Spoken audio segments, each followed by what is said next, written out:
Hey, this is Pastor Laf. Thanks for joining me. It's Friday. The weekend's ahead of us. Psalm chapter 77 today, verse 1. I cried out to God with my voice, and he gave ear to me.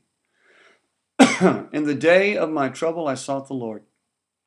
My hand was stretched out in the night without ceasing. My soul refused to be comforted. I remembered God and was troubled.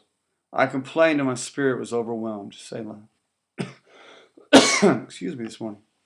You hold my eyelids open. I am so troubled that I cannot speak. I've considered the days of old, the years of ancient times. I call to remembrance my song in the night. I meditate within my heart, and my spirit makes diligent search. Will the Lord cast off forever, and will he be favorable no more? Has his mercy ceased forever? Has his promise failed forevermore? Has God forgotten to be gracious? Has he in anger shut up his tender mercies? Selah. And I said, this is my anguish, but I will remember the years of the right hand of the Most High. I will remember the works of the Lord. Surely I will remember your wonders of old. I will also meditate on all your work and talk of your deeds. Your way, O God, is in the sanctuary. Who is so great a God as our God? You are the God who does wonders. You have declared your strength among the peoples. You have with your arm redeemed your people, the sons of Jacob and Joseph. Selah. The waters saw you, O God. The waters saw you. They were afraid. The depths also trembled. The clouds poured out water. The sky sent out a sound. Your arrows also flashed about. The voice of your thunder was in the whirlwind. The lightnings lit up the world. The earth trembled and shook.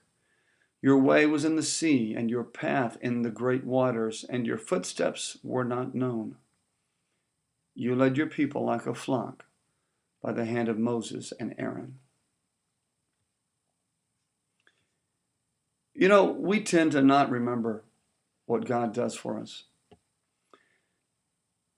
We run into times of trouble, and we tend to forget that he has been caring for us and taking care of us and guarding us and watching over us for years on end. And when I read this, I see that Asaph is writing and he's talking about, God, where are you? I meditate. Have you cast us off? Is your promise gone? Is it all over? Have you forgotten us? Are you going to be gracious? Where are your mercies?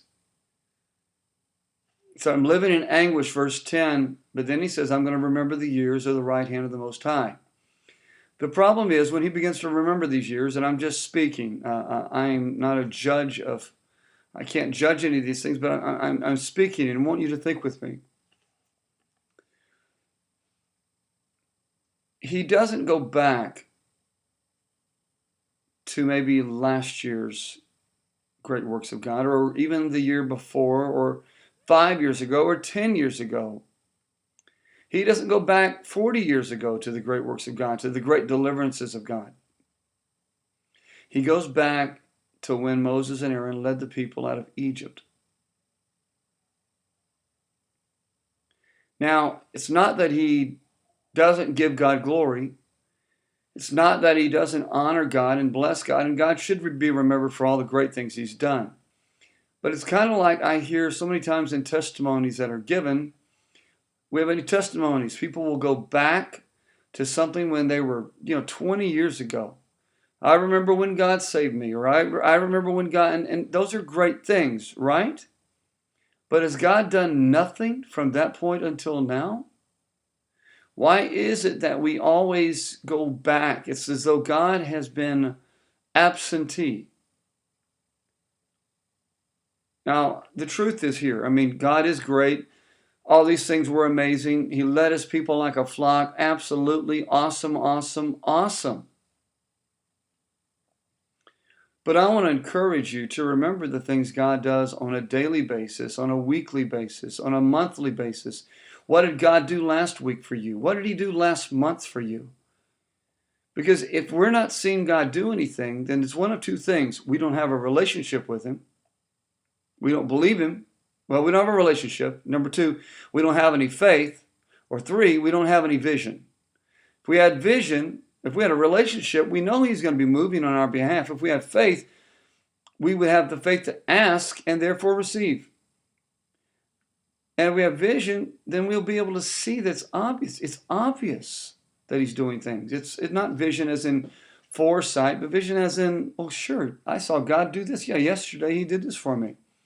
Saved me from a tragic car accident. God saved me. Had it been a few more minutes earlier, this would have happened. God kept my house from burning down, reminded me to go back, turn off the burner. It could be a multitude of things. Remember what God does on a daily basis. Rehearse those things. Maybe even write them down. He's a great God. He's faithful. And we need to be aware that He's moving continually on our behalf. Give Him praise, give Him glory, and thank Him because He's worthy. God bless you today. Thanks for joining me. Have a great weekend. Hope your Thanksgiving was good. Bye-bye.